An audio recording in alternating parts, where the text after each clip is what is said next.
pushing the water, and there's a jogger, actually. Look at this. Wow. The Florida man right there for you, Blake, jogging in the hurricane. Something in you has to wake up.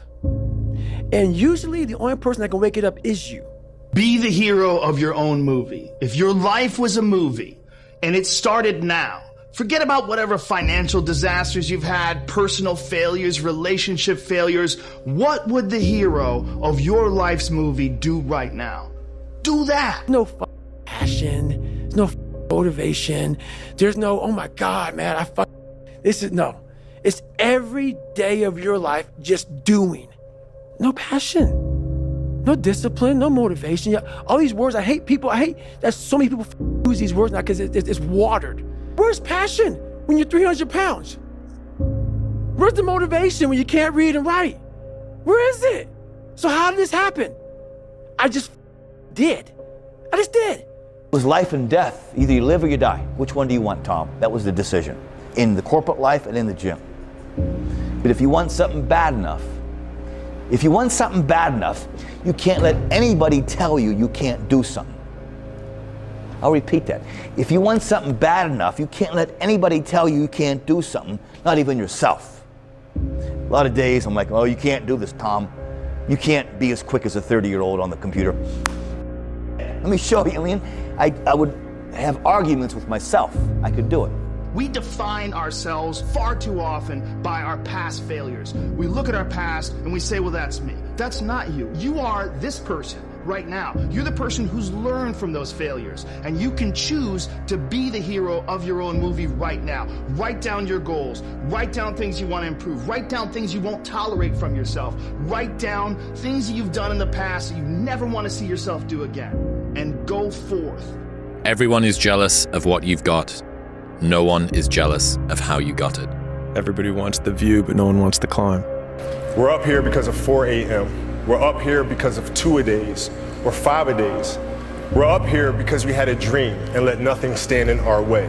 People see the trophies, but not the training ground. I have failed far more times than I've succeeded. Far more. You will never succeed more than you fail. That's not how it works. You know why? Because failure is a wonderful teacher. It's the only way to learn. You have to fail. Failure is a part of the process to becoming successful. So when you fail, it's a part of the process. Shit, who you know that gets it right all the time? That's impossible.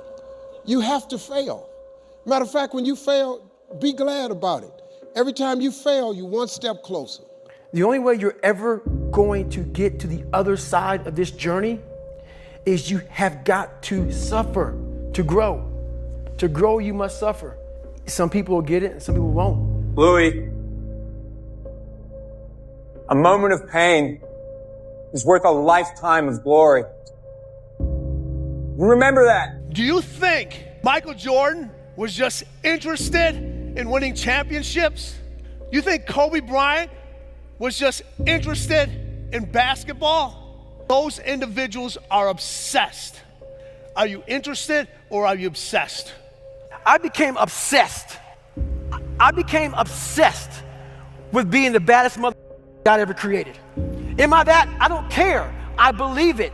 And I was trying to tell him, once you become obsessed with something, obsessed, it's okay to be unbalanced for a while. The best at what you do, you have to be unbalanced to find every bit of energy and strength that you have to pull it off. Then you get balanced once you become great. Interested people watch obsessed people change the world. Everything counts. Everything that you do counts. The biggest mistake that people make is they think that only what they want to count counts. No. When you read a book, when you listen to an audio program, when you go to a course, when you go to bed early and get up early and you work, it all counts. And it's all going on the plus side of your ledger. But when you watch television, waste time, hang out, fool around, and so on, all of that counts as well. And it's going on the negative side of your ledger. If what you are doing is not moving you towards your goals, then it's probably moving you away from your goals. I've never really viewed myself as particularly talented. Where I excel is ridiculous sickening work ethic. You know, while the other guy's sleeping, I'm working. While the other guy's eating, I'm working. You're willing to shoulder more than your responsibility of life because you expect and demand something more of life. Champion's mentality, man. Hoping for a good result. You're demanding a motherfucker. You're going above and beyond what's expected in the gym, what normal people do. You do more than what's normal because you want more than a normal return of life's investment.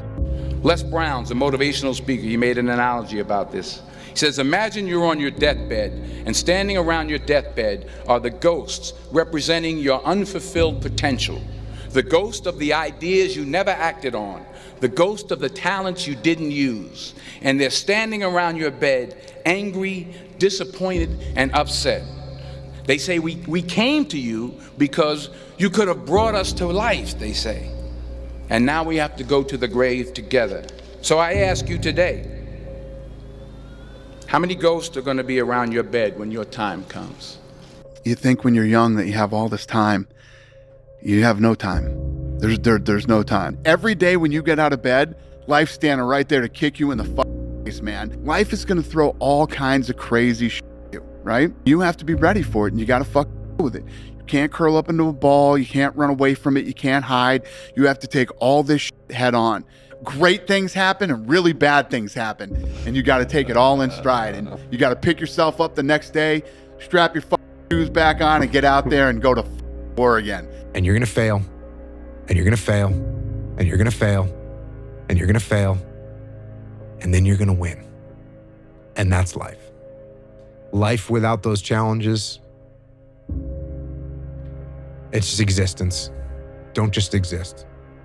Go live. Bro, you gotta stop. You gotta stop with all this I can't catch a break.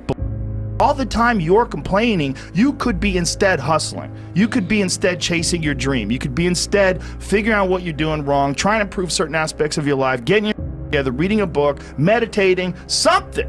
Nobody cares, you know? At the end of the day, nobody cares. What we're going through, how your body feels, nobody cares. We gotta do our job. And we emphasize that to each other again today. You know, hey, I got your back, you got mine, nobody cares, man, we gotta go. The winners always show up. They're willing to lose in order to gain. Big mental thing there, guys. This body, as great as you are, as sharp as you make the arsenal, it can't do anything if you don't have confidence in yourself. We all fall down in life. The question is, who gets back up?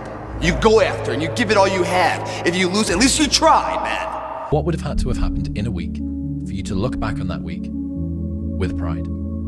Okay, maybe stop breaking promises to yourself. When you say, I'm going to wake up tomorrow at 7 a.m., and when the option comes to hit the snooze button, don't do it. There's one win that you've got for the day.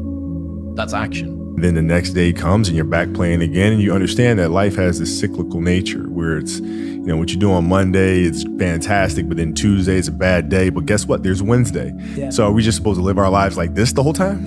You know, versus just staying like this and understanding that it's really just a journey of evolution every day. It's just constant improvement, constant curiosity, constantly getting better. The results don't really matter.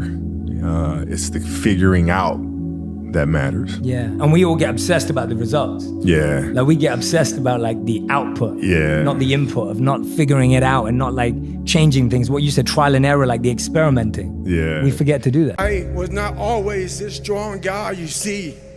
I went through a lot of hard times in my life to get here today.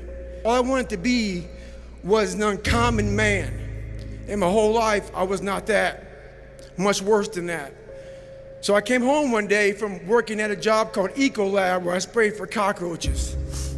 Made $1,000 a month, weighing 300 pounds. And I got home and I watched a show on Discovery Channel of guys carrying boats and logs, Navy SEAL training. And I decided to make a change in my life. And I called the recruiter up and he asked me these questions. You had to meet a certain age, like a certain height and weight limit. I was 6'1" and 300 pounds. He laughed at me. 7 other recruiters laughed at me. One recruiter finally said, "Come on in, I'm too busy to talk to you on the phone." He didn't know how much I weighed. I walked in the recruiter's office and he looked at me and he said, "You're fat and you're black." I said I wanted to be a Navy SEAL. I didn't know there had only been 35 African American Navy SEALs at that time in over 70 years.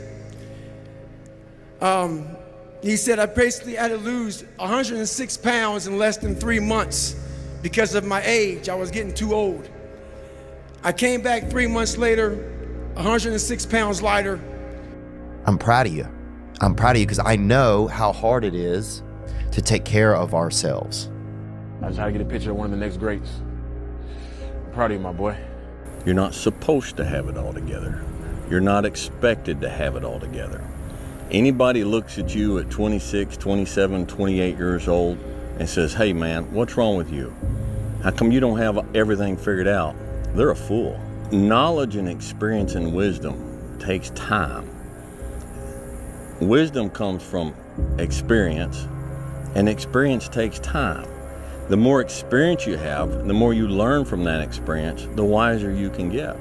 If you haven't lived long enough to have a broad enough portfolio of experience, then you can't expect to have knowledge and wisdom. The question is, do we believe we can become it? Without that belief, every journey, how bad do you want it? There's two options: to continue forward, pushing upward. And if you do, that dream is given birth, and forever you will live in the reality of it. If you stop, quit, throw in the towel, I promise you there's no distance you can travel far enough to find that dream again. For it is dead. And in its death, it's replaced by regret. Right now, it's your choice. Yeah, nothing changes and nothing changes, man. In order for something to change, there needs to be change. The unfulfilled potential is the story of most people's lives. It is. It is. And it could have been the story of mine. And I tell a lot of people go, "What's your biggest fear in life?" And my biggest fear, honestly, was, let's say this. Let's say, I don't care if you believe in God or not. I don't care. So let's just play a game with me. Let's say you're God. And we have a big long line of people. And I made it to heaven. I'm 75 years old. I'm 300 pounds. I made it to heaven. I worked for Ecolab my entire life, spraying for cockroaches. That's what I did.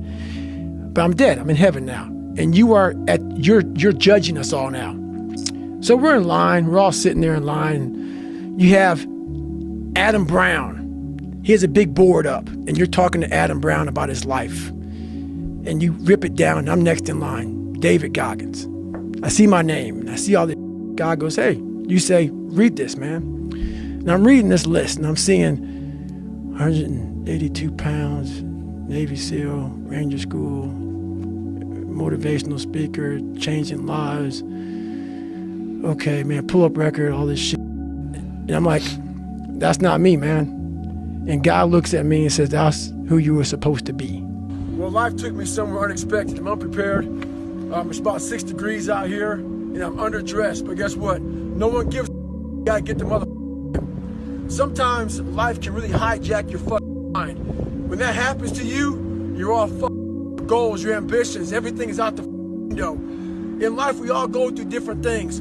Sometimes your girlfriend or boyfriend breaks up with you. Guess what? Get the over it. They no longer want you. Maybe you failed a test in school. You worked your ass off. Guess what? You failed the test. Get over it. Move past it. Learn to not let life hijack your brain. At work, you've been working your ass off for that new promotion. You don't fuck someone else does. Maybe they kiss better ass than you do. Guess what? Get over it. Life will hijack your mind if you let it. Don't allow all these things to make you a lesser person. You must own your mind. Don't let life own yours. I failed. It's 10 times more of a man than someone said, "What if?" Because what if never went to the arena. When you guys find a fear, that fear will either create you or destroy you. I love fear, and the reason why, behind every fear is a person you want to be. Fear is self-imposed, meaning it doesn't exist. You create it, you can destroy it too. It's an intangible. If you face your fears, guys, you will realize it's not that big. And once you face it, you go, "Oh my God, man, I spent all this time running from it. It was so small. If I just faced it, my God, not only did I face it, I beat it back, energy's never lost, transferred. that negative energy, that fear is destroyed. It comes back in as confidence. You're like, what else am I capable of? What else am I holding my back from that I'm capable of more? What am I running from I don't need to? What else can I overcome? You face your fears, you become the person you want to be. You run from your fears, you're not living. You're alive, but you're not taking the freedom.